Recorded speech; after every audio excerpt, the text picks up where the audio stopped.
Todos sabemos que la humanidad cada vez más se está secularizando, estamos pensando que la vida se trata solo del presente y que no hay una vida más allá.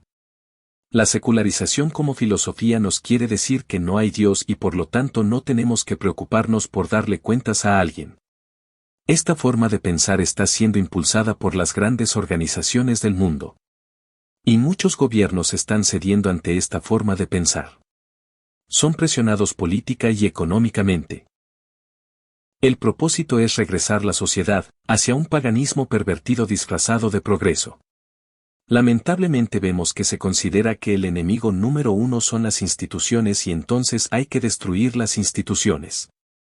Vivimos tiempos donde los gobiernos exigen una obediencia ciega por parte de sus seguidores, los gobiernos piensan que según su política partidista tienen la solución a todos los problemas. Es cierto que Dios manda a todos los hombres que estén sujetos a las autoridades, pero las autoridades deben recordar que quien les ha delegado esa capacidad de gobernar es Dios, y Dios ha puesto principios y leyes sobre los cuales un gobernante debe regirse.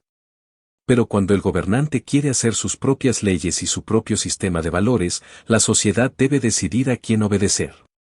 Y esos principios y estas leyes la encontramos en el libro de Deuteronomio 17:14 al 20. Primer principio. Cuando entres en la tierra que el Señor tu Dios te da, y la poseas y habites en ella, y digas, pondré un rey sobre mí, como todas las naciones que me rodean. Ciertamente pondrás sobre ti al rey que el Señor tu Dios escoja, a uno de entre tus hermanos pondrás por rey sobre ti, no pondrás sobre ti a un extranjero que no sea hermano tuyo. Dios mira hacia el futuro.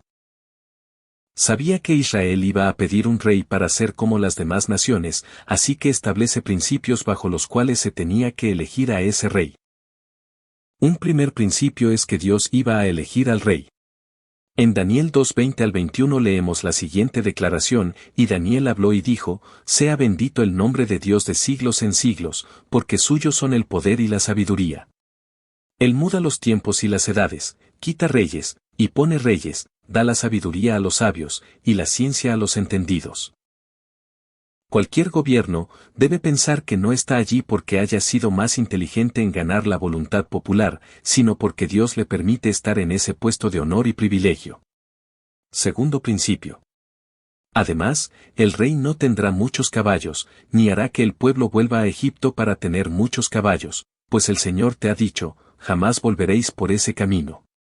El tener muchos caballos podía llevar al rey a confiar en su fuerza, en su ejército, y olvidarse de Dios. Por eso el Salmo 27 dice, estos confían en carros, y aquellos en caballos, mas nosotros del nombre de Jehová nuestro Dios tendremos memoria. Por la forma en cómo se expresan muchos gobernantes, dan a entender que confían más en sus armas, en su fuerza popular, pero también los hemos visto ser derrocados tan fácilmente. Tercer principio. Tampoco tendrá muchas mujeres, no sea que su corazón se desvíe, tampoco tendrá grandes cantidades de plata u oro. Aparte de evitar la poligamia, Dios no quería que el rey de su pueblo hiciera alianzas con otras naciones para acumular poder político. La costumbre era que los reyes daban sus hijas para hacer alianza con un país más poderoso y así, tener paz y poder estar protegidos. Pero estas mujeres venían con sus propias creencias, con sus propios dioses, con sus propias supersticiones y de seguro iban a obligar al rey a construir templos para sus deidades. El acumular mucha riqueza podía hacer que el rey confiara en sí mismo y se olvidara de Dios. El día de hoy no se dan mujeres, las alianzas políticas y económicas tienen como condición acomodar las leyes y aceptar ideologías y sistemas de valores contrarios a Dios. Cuarto principio. Y sucederá que cuando él se siente sobre el trono de su reino, escribirá para sí una copia de esta ley en un libro, en presencia de los sacerdotes levitas.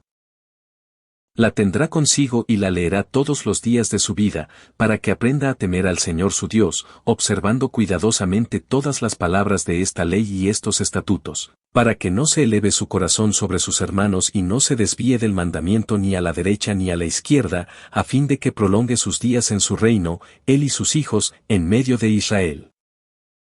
El hecho de que el rey tuviera que escribir para sí mismo una copia de la ley, era para recordar que él era un siervo de Dios. Esta ordenanza también tenía que ver con el buen gobierno, pues si aplicaba los principios éticos y morales de Dios en su gobierno, iba a asegurar el éxito y el bienestar para su nación.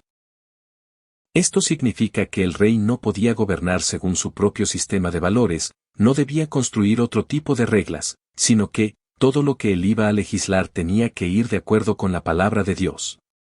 El peligro de un hombre que tiene poderes es creer que tiene control sobre todos los demás. El peligro perpetuo de todo hombre que tiene poder y autoridad es que se puede llenar de soberbia, pensando que él es superior a los demás. Salomón fue uno de los reyes que rompió todas estas reglas. Pues acumuló mucha riqueza e hizo alianzas con muchas naciones, y aunque llevó a Israel a un nivel de prosperidad, pero sembró la semilla de la discordia que en los tiempos de su hijo la nación se dividió. Los demás reyes siguieron su camino y llevaron a Israel a la esclavitud por otras naciones como Babilonia y Asiria. Por eso es muy importante que los gobiernos de las naciones puedan entender que todas las leyes tanto éticas como morales tienen como fundamento la ley judeo-cristiana. El mundo actualmente tiene grandes problemas porque han olvidado la palabra de Dios. Hoy en día cuando se habla de la separación del Estado y la Iglesia, piensan que el gobierno no tiene nada que ver con la palabra de Dios, y esto es el propósito del diablo: quitar la palabra de Dios tanto en el gobierno como en la Iglesia. En Mateo nosotros encontramos un diálogo entre Jesús y los religiosos y era por el asunto del pago de impuestos. Mateo 22, 17 al 21, dinos, pues, ¿qué te parece? ¿Es lícito pagar impuesto al César o no? Pero Jesús, conociendo su malicia, dijo, ¿por qué me ponéis a prueba, hipócritas? Mostradme la moneda que se usa para pagar ese impuesto. Y le trajeron un denario. Y él les dijo, ¿de quién es esta imagen y esta inscripción? Ellos le dijeron, del César. Entonces él les dijo, pues dad al César lo que es del César, y a Dios lo que es de Dios. Esto es una declaración revolucionaria por parte de Jesús. Por una parte está reconociendo que hay dos instituciones importantes, la Iglesia y el gobierno. Pero está poniendo en claro dos cosas importantes. Primero, Jesús está diciendo que debemos ser responsables con el gobierno, que los impuestos son necesarios para que el gobierno cuide y proteja a los ciudadanos. Segundo, el César decía ser un Dios, pero Jesús está diciendo que no es así, el verdadero Dios es el que está sentado en el trono de los cielos. Y aunque tenemos responsabilidad con el gobierno, pero la prioridad debe ser obedecer primero a Dios. Los gobernantes no saben que están allí por Dios, y para tener más poder y más control no les importa quitar a Dios. Pero, ¿entenderán ellos el alto precio que esto implica?